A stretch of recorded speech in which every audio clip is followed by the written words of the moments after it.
Good day, everyone. I am Romel Poblete, and today I am going to discuss pejorative language. Let us define pejorative. What is a pejorative? A pejorative or slur is a word or grammatical form expressing a negative or a disrespectful connotation, a low opinion, or a lack of respect towards someone or something. It also used to express criticism, hostility, or disregard. These are words that are derogatory. The intention of pejoratives is to belittle or disparage a certain person or a group of people. A pejorative is an insult, a word with negative connotation that expresses contempt, dismissiveness, or even hatred.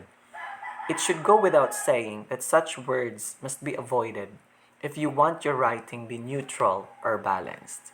In writing, for example, a writer must be cautious and must avoid using this pejorative in order to avoid offending his or her readers, particularly a certain group or social group or race. So, what are the examples of pejorative? Some pejoratives are dependent on perception. To some people, these words have a negative connotation, but to others, they are neutral or even positive. For example, the word liberal. The word liberal might be used as an insult among conservatives, but to the liberals, it is a compliment. For the social scientist, on the other hand, the word liberal is a neutral description. It could either be positive or negative. Same with the word liberated. The word liberated is usually used to describe a woman or the women in general. So it might connote a positive or negative connotation. In the Western culture, it is commonly used to describe a woman who is strong, empowered, independent woman. But in the Filipino culture, the word liberated might connote negatively. It might be used to describe a woman who is vulgar or who is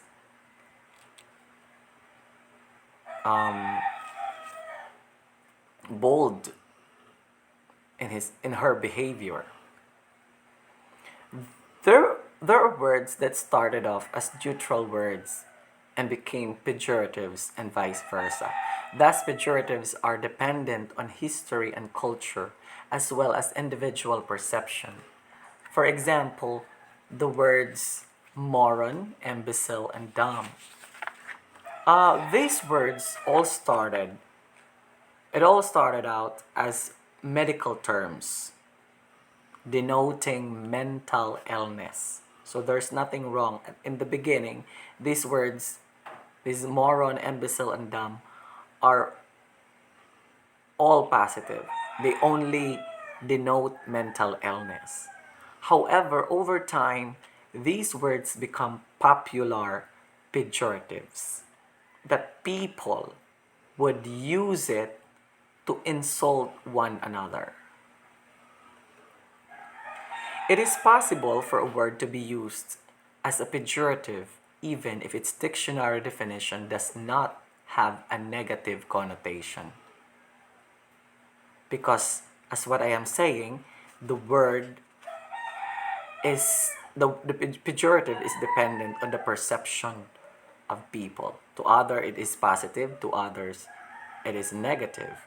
So even a certain word has a positive meaning, as a positive dictionary definition, it might be used as pejorative. For example, the word nerd.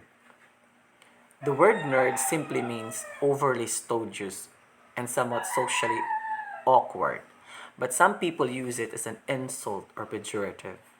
However, nerd is only a pejorative if you think that being a nerd is a bad thing. So, pejorative is also related to other terms. The first one is epithet. Epithet is an adjective or a descriptive phrase or word expressing a quality or a characteristic of a person, a thing, or an animal, whatever. So there is a difference between pejorative and epithet. Pejorative is a word that is belittling and disparaging or derogatory, while epithet is simply used to characterize a person or thing. Epithet is technically a synonym for pejorative. However, it typically refers to a specific kind of pejoratives, namely the words that are specifically invented to be insults to a specific group of people. The classic examples are racist epithets, sexist and homophobic epithets, as well as epithets for disabled persons. Pejorative is also related to invective. Invective refers to any kind of insulting words. Thus, pejoratives are a kind of invective. However, invective can refer to a long phrases or even a whole paragraph, whereas a pejorative is a single word. So let's have this example from from William Shakespeare's King Lear. A knave, a rascal, an eater of broken meats, a base, proud, shallow, beggarly, three-suited 100-pound, filthy, worsted stocking knave, an art nothing but a composition of a knave, beggar, coward, pander, and a son of and ear of mongrel. So this whole statement is called invective, while the underlined words are considered pejoratives. Ad hominem is also related to pejorative.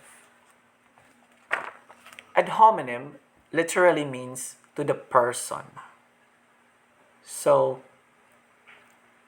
ad hominem is an argument, is a kind of argument.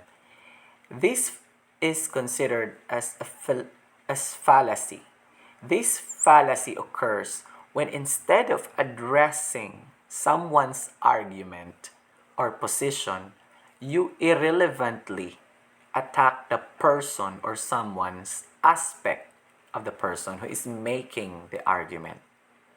The fallacious attack can be also directed to membership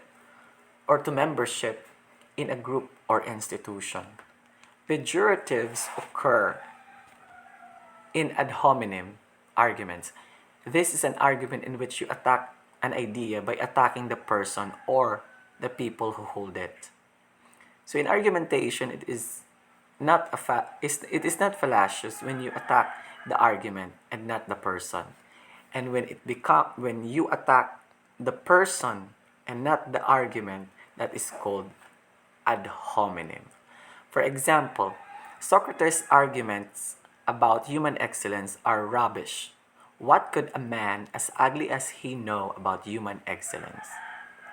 Socrates' argument is being attacked and being called a rubbish just because he is ugly. So Socrates is being attacked, not his arguments. So the pejorative words there in the statement are rubbish and ugly. Another example is this. There's no reason to take seriously Nietzsche's ideas about Superman. Weak and sickly all his short life, of course, he found his concept captivating. In psychology, we call this compensation. So, That is pejorative. Thank you, everyone.